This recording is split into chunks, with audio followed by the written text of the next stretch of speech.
les objectifs.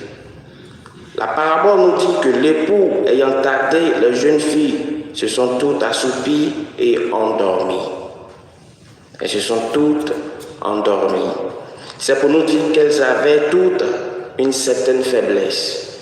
Elles avaient toutes des soucis, des problèmes. Et pourtant, certaines d'entre elles ont réussi malgré ces faiblesses, ces soucis, ces problèmes. C'est la deuxième leçon. Elle s'adresse à ceux d'entre nous qui donnent toujours des excuses à leurs échecs dans la vie. Chaque homme dans ce monde rencontrera un problème, qu'il le veuille ou pas. C'est dans nos problèmes que nous voyons qui est sage et qui ne l'est pas. À vrai dire, c'est la capacité d'un homme à résoudre un problème qui définit sa valeur. Si tu fais un plan et qui ne fonctionne pas, change-le. Continue jusqu'à ce que tu réussisses. Arrête de donner des excuses. Rappelons-nous, Jésus ne dit pas que ceux qui n'ont pas réussi parce qu'elles étaient attaquées, parce qu'elles n'étaient pas préparées. On nous dit que lorsque l'époux est enfin arrivé, toutes les vierges se sont réveillées et ont préparé leur lampe. Les insouciantes demandent alors aux prévoyantes de leur donner un peu de leur huile. Mais elles disent non, car il n'y en aurait peut-être pas assez pour nous et pour vous. Voici notre troisième leçon. Dans la vie, il y a certaines choses que les gens ne peuvent pas faire pour toi. Pour que tu puisses grandir, il y a des choses que tu dois être capable de faire pour toi-même. Tu peux demander des conseils, tu peux avoir des modèles, mais au bout du compte, c'est ton voyage, c'est ton chemin, tu dois le parcourir, ta vie, ta décision.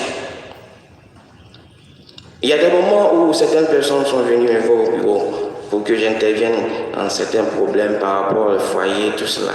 Et je leur dis, je peux intervenir, mais si je le fais, tu vas perdre ton autorité, tu vas perdre ton honneur, tu vas perdre le respect.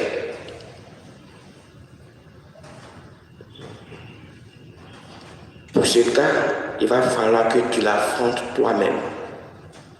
Même si tu échoues, ton respect reste toujours ton respect. Ce n'est pas tout qu'on doit faire pour toi, même si on peut le faire.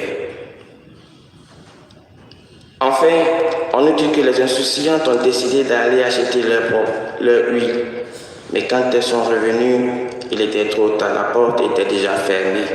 C'est la dernière leçon pour nous. Certaines choses ne peuvent pas être obtenues à la dernière minute. Il arrive un moment dans la vie où il est trop tard.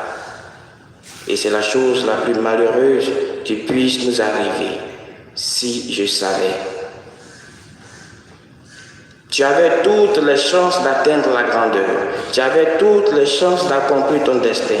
Mais à cause de ton manque de sagesse, il est maintenant trop tard. Chers frères et sœurs, ne permettons pas au diable de nous tromper en disant il y a encore du temps. Ne permettons pas au diable de nous distraire. Personne ne te pourchasse. Ce n'est pas à cause d'une sorcière que tu ne réussis pas. Est-ce que tu es prévoyant? Réveille-toi avant qu'il ne soit trop tard. Es-tu heureux de ta vie?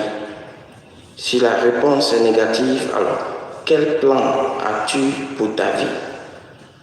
Ce n'est pas une question de prière. Ce n'est pas une question de jeûner, c'est une question de plan et de stratégie. Que Dieu nous bénisse. Amen.